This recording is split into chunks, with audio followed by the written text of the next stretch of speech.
Yat. Nübüvvetin 13. yılında ikisi kadın olmak üzere 75 Medineli Müslüman Akabe'de Peygamberimizle buluştu.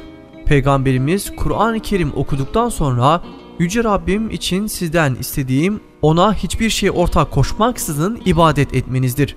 Kendim için istediğime gelince beni ve ashabımı barındırmanız, kendinizi koruduğunuz şeylerden bizleri de korumanızdır. Kadınlarınızı ve çocuklarınızı savunup koruduğunuz şeylerden beni de savunup koruyacağınız hakkında bana söz verin. Olur, seni peygamber gönderen Allah'a yemin olsun ki çocuklarımızı nasıl koruyup gözetiyorsak seni de öylece koruyup gözeteceğiz dediler. Ya Resulallah, biz bu vazifemizi yerine getirirsek karşılığı ne olur diye soru sordular. Cennet dedi Efendimiz. Kazançlı bir alışveriş. Biz bundan ne cayarız ne de caymak isteriz. Ey Allah'ın Resulü, Allah sana zafer nasip ederse bizi terk edip kendi hemşerilerinin arasına döner misin diye sordular. Peygamberimiz gülümseyerek sizin kanınız benim kanımdır. Ben size katılıyorum, siz de bana katılıyorsunuz. Siz kiminle savaşırsanız ben de onunla savaşacağım ve kiminle barış yaparsanız ben de onunla barış yapacağım. Peygamberimiz sözlerine şöyle devam etti. Sizlerden bana 12 temsilci seçiniz ki onlar kavimlerinin temsilcisi olsunlar. Bunun üzerine Medineli Müslümanlar 9'u Hazreç'ten 3'ü de Evs'ten olmak üzere 12 temsilci çıkardılar. Peygamberimiz temsilcilere havarilerin İsa bin Meryem için kefil oldukları gibi sizler de kavminizin kefillerisiniz. Ben de Müslüman olan kavmimin kefiliyim. Peygamberimiz Esad bin Zürare'ye döndü.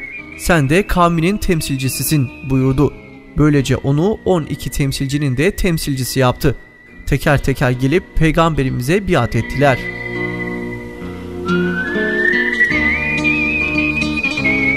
Dersler ve ibretler. Müslümanlar birbirlerini koruyup gözetirler. Müslümanlar hiç kimseden korkmazlar.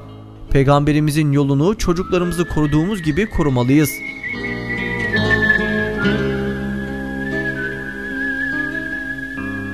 Hicret. İkinci Akabe biatından sonra Peygamberimiz Mekke'de bulunan bütün Müslümanların Medine'ye hicret etmeleri için genel izin çıkardı. Sizin hicret edeceğiniz yurt bana gösterildi. Orası Yesrib yani Medine'dir. Gitmek isteyen oraya gitsin diye buyurdu Peygamber Efendimiz. Yüce Allah artık sizin için yeni kardeşler ortaya çıkarmıştır ve sizin huzur ve sükunet içinde yaşayabilmeniz bir şehir temin etmiştir. Böylece genel bir göç başladı ve Müslümanlar akın akın Medine'ye gittiler. Geride hatırı sayılar kişiler arasında Peygamberimiz, Hazreti Ebubekir ve Hazreti Ali kalmıştı. Diğerleri ya hapsedilmiş ya hicret etme imkanı bulamamış kişilerdi. Hazreti Ebubekir Peygamberimizle beraber hicret etmek ümidiyle 2 dişi deve satın alıp bunları iyice beslemeye başladı. Peygamberimiz Mekke'de düşmanlar arasında korumasız kalmıştı. Allah kendisine izin vermedikçe yola çıkmadı. O vazifesine sadık, fedakar ve cesur bir liderdi. Arkadaşları gidip kurtulmuş, kendisi sabrediyordu. Müşrikler Darün Nedve'de bir araya geldiler. Bunlar Medine'de büyük bir güç oldular. Bize zararları dokunmadan bir şeyler yapmalıyız dediler kendi aralarında. Bu işi kökünden halletmenin zamanı çoktan gelmiştir. O halde onu zincire vurarak hapsedelim. Bunu yapamayız. Zira fedaileri gelip bir şekilde onu kurtaracaklardır. Onu sürgüne gönderelim. Nereye giderse gitsin. Hayır olmaz. Medine'ye diğer arkadaşlarının yanına gidecektir. Orada büyük bir güç olup üzerimize yürüyecektir.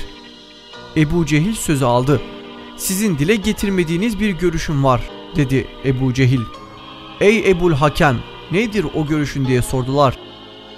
Ebu Cehil ise her kabileden eli çabuk, yiğit ve güçlü birer genç seçelim. Hepsi birden onu vurup öldürsünler. Böylece ondan kurtulalım. Onun kanı bütün kabilelere dağılmış olur. Abdümenaf oğulları ise bütün kabilelerle savaşmaya güç yetiremez, bizden diyet almaya razı olurlar. Biz de Abdümenaf oğullarına onun diyetini öderiz. Hep bir ağızdan doğru söylüyorsun, yapmamız gereken en doğru iş işte budur dediler. Yüce Allah Kur'an-ı Kerim'de bu olaydan şöyle bahseder. Hani bir zaman kafirler seni hapsetmek, öldürmek veyahut Mekke'den çıkarmak için tuzak kurdular. Allah da onlara karşılık verdi. Allah tuzak kuranlara karşılık verenlerin en hayırlısıdır. Aynı gün Cebrail geldi. Ya Resulallah, Kureyş seni öldürme planı yaptı. Bu gece yatağına yatma, hicret et. Peygamberimiz gizlice Hazreti Ebubekir'in evine gitti. Ona haber verdi. Ya Ebubekir, bana çıkış izni verildi dedi. Annem babam size feda olsun. Acaba ben size refakat edecek miyim diye sordu Ebubekir. Evet, beraber gideceğiz dedi peygamber. Ya Resulallah, çoktandır yolculuk için 2 deve besliyordum. Bunlardan birini siz alırsınız. Evet ama ücretini ödeyeceğim dedi peygamber efendimiz. Daha sonra gidip kılavuzdaki usta olan Abdullah bin Ureykıt'ı ücretle tuttular. 2 deveyi de kendisine teslim ettiler ve bunları istediğimiz yere istediğimiz saatte getireceksin dediler. Gece olunca 12 suikastçı peygamberimizin evinin çevresini sararken peygamberimiz yatağına Hazreti Ali'yi yatırıp evden çıktı. Elindeki toprağı etrafına serpe serpe ve Yasin suresinin ilk ayetlerini okuyarak suikastçıların arasından çekip gitti. Onlar peygamberimizin farkına varmadılar.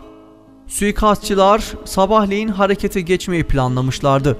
Sabah olunca Hazreti Ali'nin yataktan kalktığını gördüler. İşte o zaman peygamberimizin çıkıp gittiğini anladılar. Peygamberimiz ve Hazreti Ebubekir çoktan Mekke'nin 3 mil uzaklığındaki Sevr Dağı'na çıkmışlardı. Dağın tepesindeki Sevr mağarasına gidip konakladılar. Peygamberimiz hicret ederken çok müthiş bir plan kurmuştu. Kurmuş olduğu plan saat gibi işliyordu. Sevr Dağı Mekke'nin güneyinde Yemen yolu üzerinde bulunuyordu. Halbuki Medine tam aksi istikamette, yani Mekke'nin kuzeyinde Suriye yolunda bulunuyordu. Mekkeliler peygamberimizi aramak için doğal olarak Medine yoluna yöneldiler. Peygamberimiz ve Hazreti Ebubekir 3 gün boyunca Sevr mağarasında kaldılar. Hazreti Ebubekir'in oğlu Abdullah gündüz Mekkeliler arasında dolaşıyor, onlardan öğrendiği bilgileri geceleyin gidip peygamberimize bildiriyordu. Hazreti Ebubekir'in kızı Hazreti Esma da pişirmiş olduğu yemekleri Sevr mağarasına götürüyordu.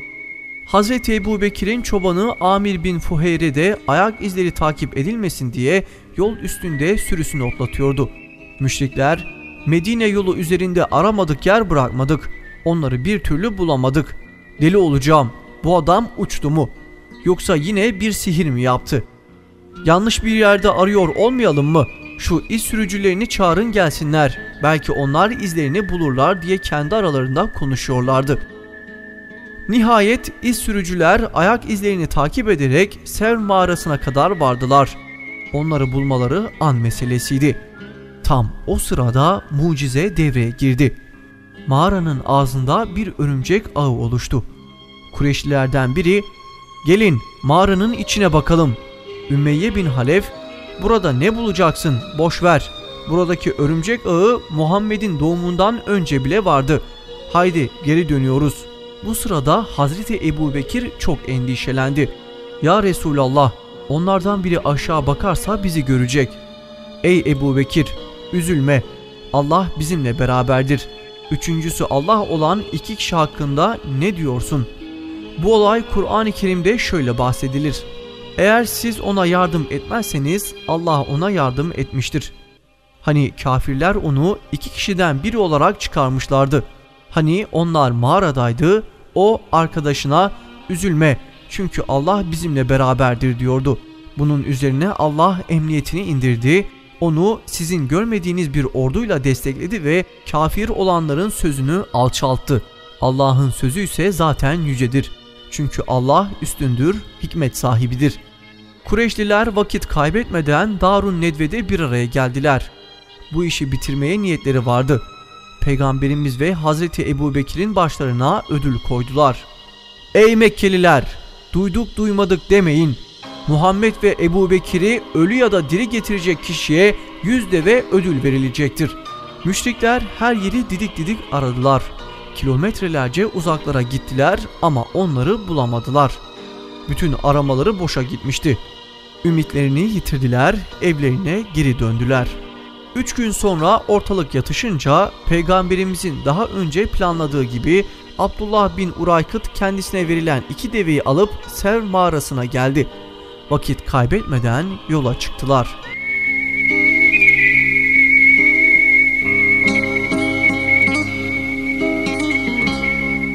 Suraka. Uzun bir süre sonra Suraka ismindeki bir adam onları fark etti. 100 deve kazanma ümidiyle onları takibe başladı. Tam onlara yaklaşmıştı ki bindiği atın ayakları dizlerine kadar kuma battı ve Suraka yere yuvarlandı. Başına bir kez daha bu olay gelince Suraka'nın aklı başına geldi. Onlara zarar veremeyeceğini anladı. "Ben Suraka'yım. Sizinle konuşmama izin verir misiniz? Allah'a yemin ederim ben size herhangi bir zarar vermek istemiyorum" dedi. Peygamberimiz durdu ve Suraka ile konuştu. Suraka ikna olmuştu. Peygamberimiz "Yerinde kal ve kimseyi yanımıza yaklaştırma." Bundan sonra Suraka peygamberimizi takip edenlerin yolunu kesiyor ve onların takibi bırakıp geri dönmelerini sağlıyordu. "Ben bu bölgenin hepsini aradım taradım, izlerine rastlamadım, boşuna yorulmayın" diyordu.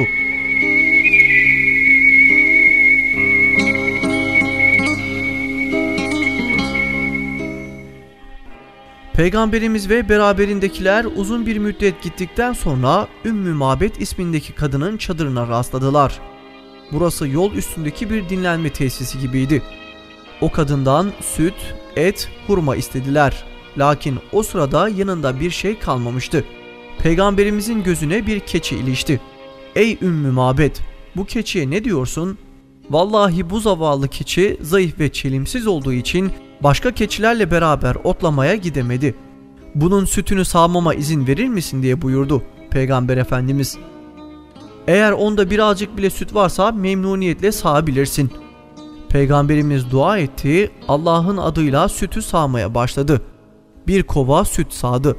Herkes doya doya içti. Peygamberimiz ayrılmadan önce de kovayı tekrar sütle doldurdu ve Ümmü Mabed'e "Bu sütü kocan gelince ona içirirsin" diyerek oradan ayrıldı. Bu Peygamberimizin bir mucizesiydi.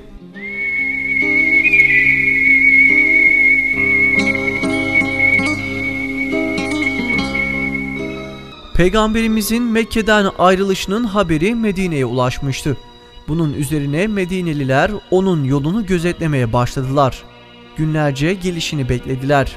Peygamberimiz Medine'ye yakın bir köy olan Küba'ya vardı. Onları ilk fark eden bir Yahudiydi. "Ey Müslümanlar, reisiniz geldi" deyince Müslümanlar tekbirler getirdiler, silahlarını kuşanıp onları karşılamaya koştular. Peygamberimiz Kuba'da bir süre konakladı. İnşaatı devam eden Kuba Camisi'nin inşasına yardımcı oldu. Bu cami İslam'ın ilk camisiydi. Burada Peygamberimiz ilk defa serbestçe cemaatle namaz kıldı. Bu sıralarda Hazreti Ali de Mekke'den gelerek onlara katıldı.